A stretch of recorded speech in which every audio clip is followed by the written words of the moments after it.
안녕하세요. 리빙인포입니다. 오늘은 대한민국에서 가장 높은 자리에 오른 사람, 대통령이 누리는 특권과 혜택, 그리고 파면될 경우 어떤 예우가 제한되는지까지 자세히 알아보겠습니다. 우리가 흔히 대통령은 퇴임해도 평생 혜택 받는다고 알고 있지만 사실은 그렇지 않습니다. 특히 탄핵이나 형사처벌을 받은 전직 대통령의 경우 국민의 세금으로 지원되는 대부분의 혜택이 박탈됩니다. 어떤 기준으로 어떤 예우가 유지되거나 사라지는지 하나씩 짚어보겠습니다. 1. 대한민국 대통령의 연봉과 혜택. 2024년 기준 대한민국 대통령의 연봉은 약 2억 5,493만 원입니다. 월급으로 계산하면 약 2,100만 원 수준이죠. 이 외에도 대통령은 공식 업무 추진비, 특별활동비, 편의 지원비 등을 받으며 국가 예산으로 전용기 이용, 전용관저 운영, 각종 의전이 지원됩니다. 대통령 전용기인 공군 1호기, 대통령 관저 및 관저비서관, 의전 차량, 전속 운전기사 등 말 그대로 국가의 얼굴로서 최고 수준의 대우를 받는 자리입니다. 2. 퇴임 후 예우 연금, 사무실, 비서관 지원. 정상적으로 임기를 마친 전직 대통령은 전직 대통령 예우에 관한 법률에 따라 다양한 혜택을 받을 수 있습니다. 대표적으로는 다음과 같습니다.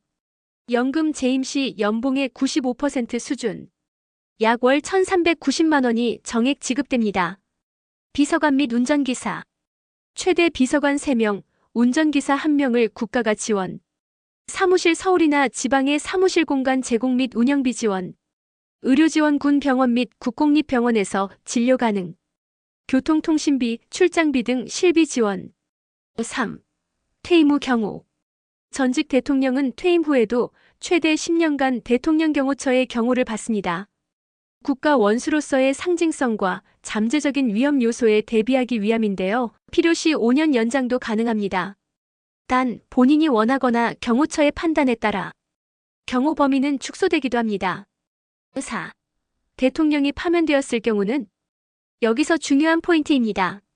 대통령이 탄핵, 즉 파면되었을 경우 위에서 소개한 모든 예우가 법적으로 박탈됩니다. 관련 법령 전직 대통령 예우에 관한 법률 제7조. 다음 중 하나라도 해당되면 예우 대상에서 제외됩니다. 헌법상 탄핵 절차로 파면된 경우, 금고 이상의 형이 확정된 경우, 형이 확정되기 전 사망한 경우를 제외한 범죄 연루. 즉 대통령이 탄핵되면 연금도 비서도 사무실도 모두 받을 수 없습니다. 전직 대통령 예우법에 따라 전직 대통령 예우 전면 박탈 시 경우만 제한적으로 유지되며 연금, 사무실, 비서관, 기타 지원 모두 중단. 형사처벌 및 실형 확정 시 사면 처리가 되어도 예우는 제한.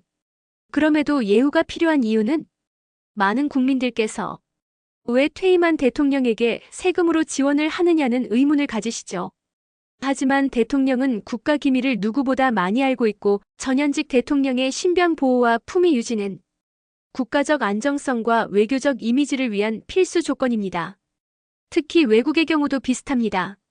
미국 전직 대통령에게 평생 연금과 경호 제공, 프랑스 퇴임 후 자택 경호와 보좌관, 교통수단 제공, 일본 전직 수상에게는 비공식적으로 공적 지원. 대한민국도 이와 유사한 국제 기준에 맞춰 정상적으로 퇴임한 대통령에 대해서는 예우를 보장하는 것입니다. 오늘은 대한민국 대통령이 누리는 혜택과 그 예우가 어떤 기준으로 유지되거나 박탈되는지 알아봤습니다. 정상 퇴임과 파면의 차이, 그리고 우리가 납세자로서 반드시 알아야 할 공적 인물에 대한 지원 기준을 정확히 이해하는 것이 중요하겠죠. 이 영상이 도움이 되셨다면 좋아요와 구독, 알림 설정 꼭 부탁드립니다. 다음 영상에서는 대통령 선거에 나가기 위한 조건과 절차에 대해 더 깊이 다뤄보겠습니다. 감사합니다.